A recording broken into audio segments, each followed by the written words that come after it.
So dito tayo sunod, mga kababayan, kay Pulong Duterte.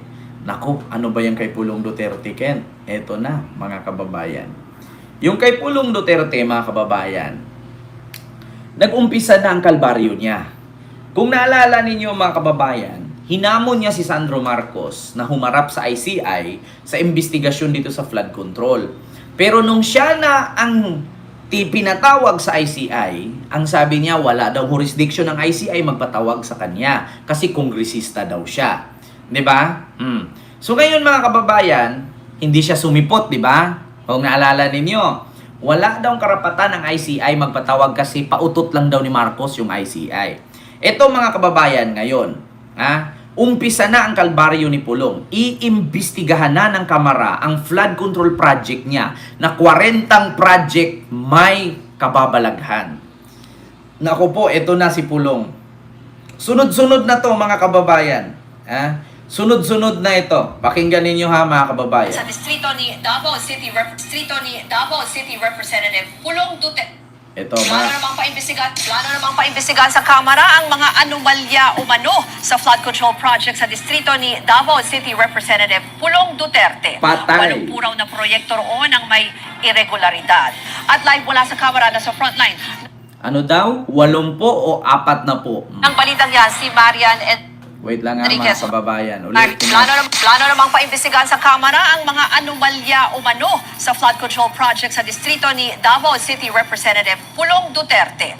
80 raw na proyekto roon ang may irregularidad. 80? At live mula sa Kamara na sa frontline. Naku, Nang balitang yan, si irregularidad. Marian Enriquez. Marian, 80 para. particular ba ano itong sinasabing mga anomalya na nakita ng Kamara dyan?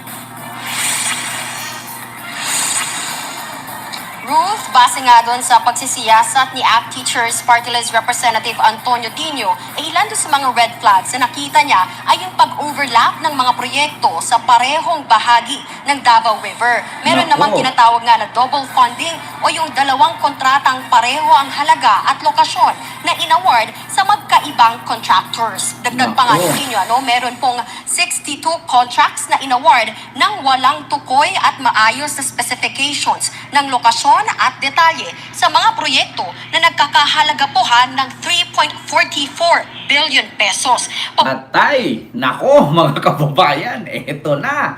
Kaya pala ayaw sumipot sa ICI.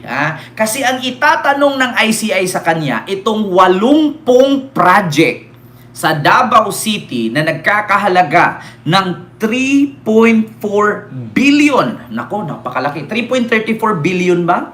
Mga kababayan? Hala! Naku, Pulong, ang laki-laki nito. Billion to, ha? Billion to, hindi to 100 milyon. Billion. Ang 1 billion, mga kababayan, itong buong kama ko puno. 3 kama ang 3 billion.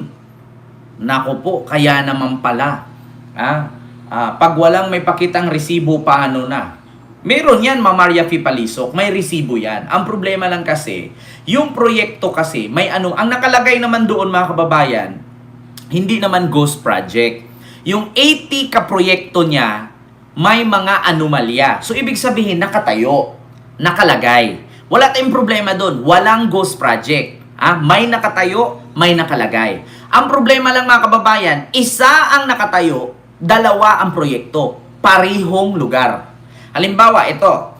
Haligi ito tinayo sa ilog. 1 million. 1 million, isang haligi. Nakalagay doon. Katulad kahapon, sa Surigao del Norte. Ang issue din doon sa Surigao ay 2 kalsada na tinayo, pero doble.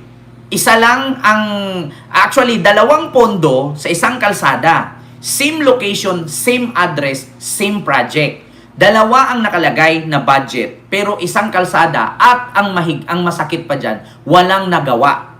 Yun ang sa Surigao del Norte. Iba naman doon. Isang kalsada, 2 project, 2 pondo, pero walang naitayo. Kay Pulong naman, isang project, 2 pondo, may nakatayo. Ang tanong ngayon, substandard ba or kulang? Ganun, mga kababayan. Naku po. Kaya naman pala ayaw sumipot. Biruin ninyo, 80 ka proyekto. 80 project. 80 project yan, pulong. Medyo mabigat-bigat yan. 5 project nga lang eh. Di ba? 5 project nga lang masakit na sa ulo. 80. Tapos yung proyekto pa, nagwawasakan. Kita ninyo yung nirereklamo, nakita ni dating PNP chief, ano ba yung pangalan nun? Si Asurin ba yun? Asurin ba yun? Yung kasama ni Magalong at ni Vince Dizon. Nakita nila, bakit nawasak yan? Sabi naman nung isang taga doon, matagal na pong wasak yan, sir. Ganun ba? Kita ninyo? So, ang sasabihin, wala daw ghost project doon. Wala ngang ghost project, pero meron kang substandard project. Bakit? Nakatayo yan, wala pang taon, wasak na. Nakatayo. Oo, sabihin natin, wala kayong ghost project. Wala nga, kasi nakatayo. Ang problema lang, substandard. Nakatayo siya. Kung titignan mo, wow, ang ganda ng flood control. Pero pag i-check mo yung ilalim, walang bakal, simento at bato lang. Tapos pag binangga ulit-ulit ng tubig yan, bulwak na, wasak. Di ba? Yan ang problema. Ulit-ulit din daw ang kontratistang nakitang lumabas sa mga pinunang proyekto. Ayon kay Tino, paniguradong sasabihin ng kampo ni Pulong na may politika rito. Pero gite Tino, nag-umpisa ang kanyang pagsisiyasat sa sumbong sa Pangulo website at kapansin-pansin ang mga questionableng kontrata at proyekto sa kanyang distrito.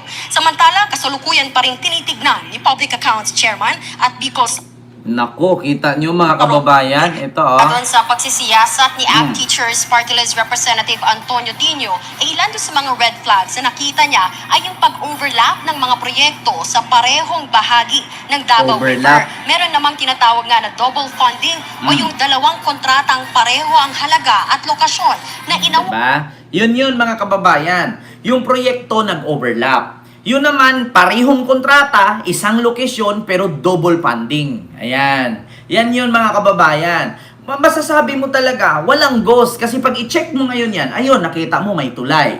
Ayun, nakita mo may kalsada. Pero, ang mali doon, wala namang mali kasi may kalsada eh. Wala namang mali kasi nandyan nakikita mo eh. Ang problema doon, 2 pondo, isang project.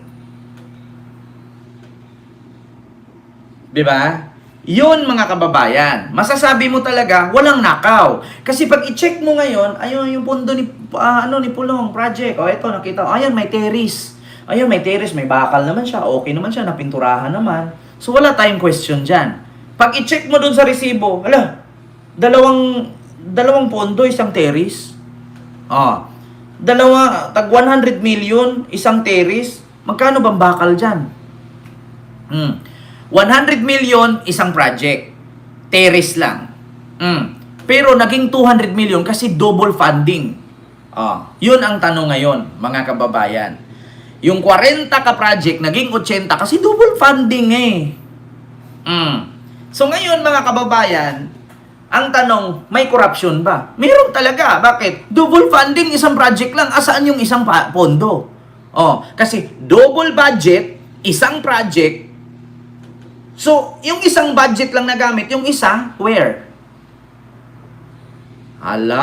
The end is near. Pulong. Kita ninyo, mga kababayan? Double funding one project. Ang tanong, nasaan yung isang pondo? Nakatayo. Okay lang naman kung nakatayo, solido, pulido. Ang problema lang kung substandard pa. Nako, 1.5 ang ninakaw, 0.5 lang ang tinayo. Para matakpan yung ninakaw, sabihin, ito, nakatayo. Ito siya, ito, building to. Ayan, building. Yung budget nito, 100 million. So natayo, wala tayong problema dyan. Pagtingin mo sa resibo, bakit 200 million to? Same project, same lugar, same location. Ayan na, mga kababayan. sa magkaibang contractors.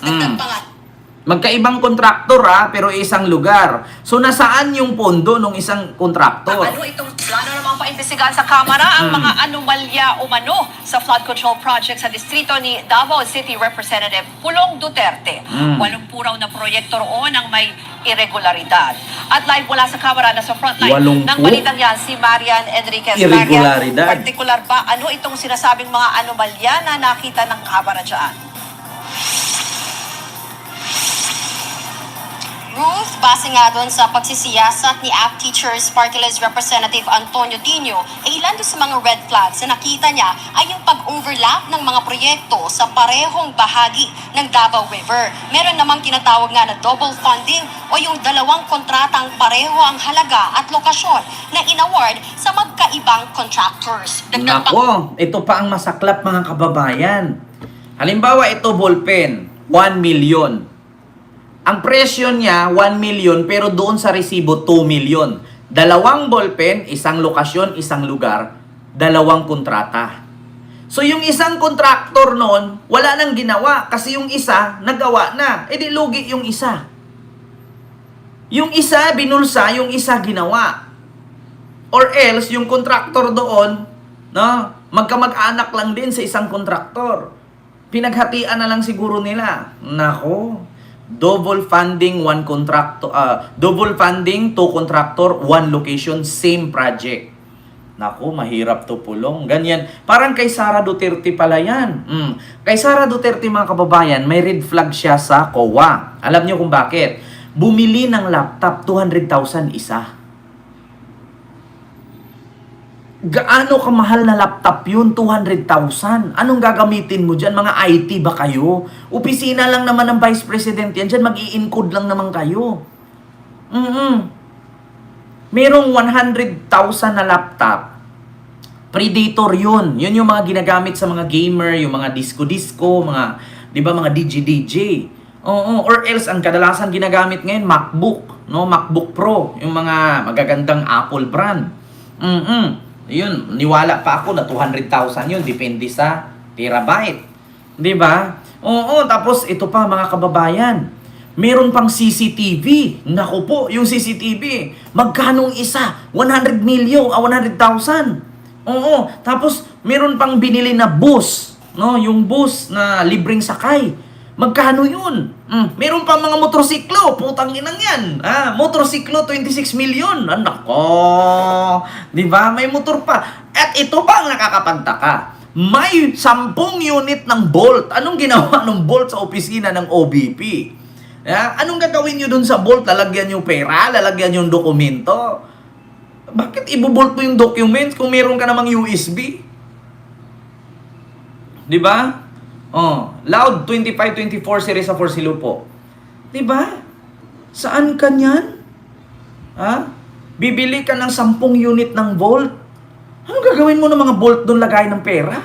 Hindi naman bangko yung Office of the Vice President. Diyan kasi sila nag-i-style mga kababayan, i-overprice nila para may manakaw sila. Which is ganun din nangyari sa proyekto ni Pulong according kay Congressman Tinio. 2 kontraktor, 2 ang pondo, 1 lang ang proyekto. Double funding, different contractor, 1 project, same location, same place. Naku po, Diyos ko, dinoble ang presyo para tubong lugaw Diba? Kaya sabi ko sa inyo mga kababayan, kaya mga kababayan, yung Bukana Bridge, hindi si Digong doon na nagpursue, hindi pinursu ni Digong 'yon. Wala siyang masyadong time sa ganung project nung 2018 Bukana Bridge na tinurn over ni PBBM ngayon kasi wala siyang makuha doon. Donation yun Wala siyang makuha kasi doon kaya wala siyang time. No, hindi niya pinagpatuloy yung 2018, wala siyang pakialam noon. Kasi wala siyang makuha doon, pero kung pera ng gobyerno yon, may kickback siya. Ay, nako, sabi ko sa inyo mga kababayan. Tiba-tiba na naman, biruin nyo, 1 lokasyon, 1 project, 2 ang pondo. Kita mo yan? Naku, the end is near na talaga si Pulong. Mga kababayan, duda ko parang mauna pa yata si Pulong makulong kaysa kay Bato. Yes, totoo yun. Hindi niya pinursu, Ma'am Vilma Agustin Bertodes. Kasi wala siyang makukuhang kickback dun kaya ngayon nung nagawa na, galit na galit ang mga DDS kay Digong daw yun. Si Digong presidente, bumaba noong 2022. Ang proyekto inumpisan 2024, natapos 2025. So sinong presidente nun? Si Digong pa rin ba? Baka yung kaluluwa ni Digong ang naka-speech doon at pinagmumura yung mga pare, pinagmumura yung EU, mga presidente sa ibang bansa. 'Di ba? Naku po, hindi sana para hindi na nagyabang. Yeah? Sabi ni Junri. Naku po, mga kababayan. Diyos ko, Kent, baka hindi lang double funding yan. Baka tauhan may budget kaso lagi ang proposal ay isang site lang. Yun nga eh. 'Di ba ang daming kawatan sa atin, sabi ni Ma'am Elizabeth. Ma'am Nura ni Rida, yun, good evening. Kent, watching from Japan ni Mama Jorda. Tiway Tigas, ayan ang kay Tina Fabia. Miguel love shout out po, Tina Fabia. And kay Sir Kenry. Naku, kita nyo mga kababayan, ha?